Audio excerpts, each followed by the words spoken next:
Hey everyone, and welcome back to the channel.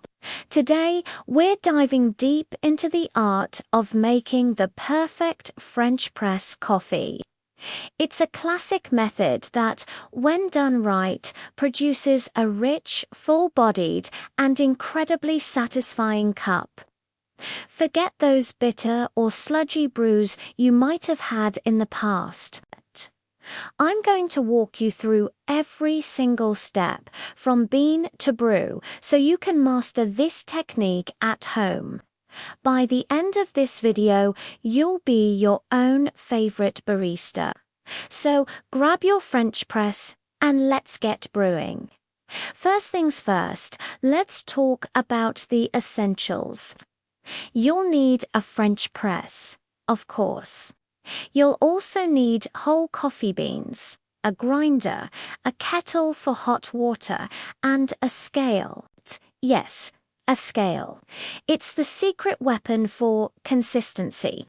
Measuring by volume can be inaccurate, but weighing your coffee and water ensures you get the perfect ratio every single time. Trust me, it makes a world of difference. Now, on to the star of the show, the coffee beans. For a French press, you want to use a coarse grind. Think of the consistency of coarse sea salt or breadcrumbs. Why coarse? A fine grind, like you'd use for espresso, will slip through the mesh filter, resulting in a muddy, silty cup. It can also over-extract, making your coffee taste bitter. Grinding your beans right before you brew is non-negotiable for the best flavor. Pre-ground coffee loses its aromatic oils and goes stale much faster. So, fresh and coarse is the way to go. Let's get our ratio right. A great starting point for French press is a 1:15 ratio. That means for every 1 gram of coffee, you'll use 15 grams of water. For a standard 34-ounce or 1-liter press, a good amount to start with is about 55 to 60 grams of coffee. Today, I'm using 60 grams of coffee, which means I'll need 900 grams of water. Feel free to adjust this ratio to your personal taste.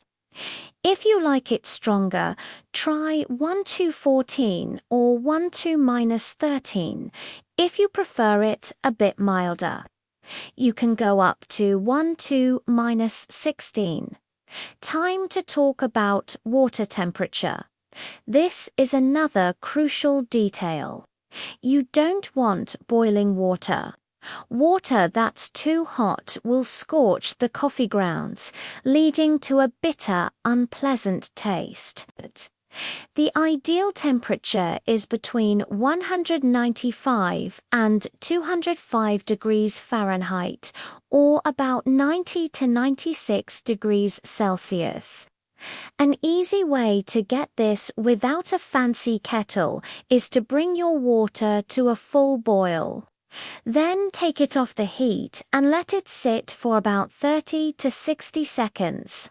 That will bring it down into the perfect temperature range. All right, let's put it all together. Start by preheating your French press.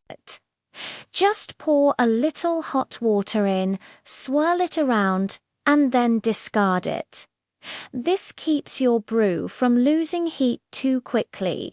Now, add your 60 grams of coarsely ground coffee to the bottom of the press. Give it a little shake to level out the grounds. Place it on your scale and tare it to 0. Now for the magic moment, the bloom. Start your timer and pour in about twice the amount of water as you have coffee. So for our 60 grams of coffee, we'll add about 120 grams of water, making sure to saturate all the grounds. You'll see the coffee bed bubble up and expand. This is the bloom, and it's the release of carbon dioxide gas from the freshly roasted beans. Let it bloom for about 30 to 45 seconds. This step is vital for developing a more even extraction and a sweeter cup. After the bloom, gently pour in the rest of your hot water, all 900 grams worth in our case. Once all the water is in, give it a gentle stir. Just a couple of back and forth motions is enough to ensure all the grounds are submerged and interacting with the water. Don't stir too vigorously, as that can agitate the grounds too much. Now, place the plunger on top, but don't press it down yet. Just let it sit on the surface of the water to trap the heat. The total brew time we're aiming for is 4 minutes. Since we already used 30 seconds for the bloom, we'll let it steep for another 3.5 minutes. This 4-minute mark is a classic for French press, but feel free to experiment. A shorter time will be lighter, and a longer time will be stronger and more robust. Once your timer hits 4 minutes, it's time to press. And the key here is to press slowly and steadily. Don't force it down.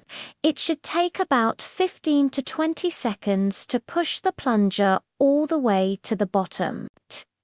If you feel a lot of resistance, your grind might be too fine. Pressing slowly prevents the fine particles from being forced through the filter and into your cup.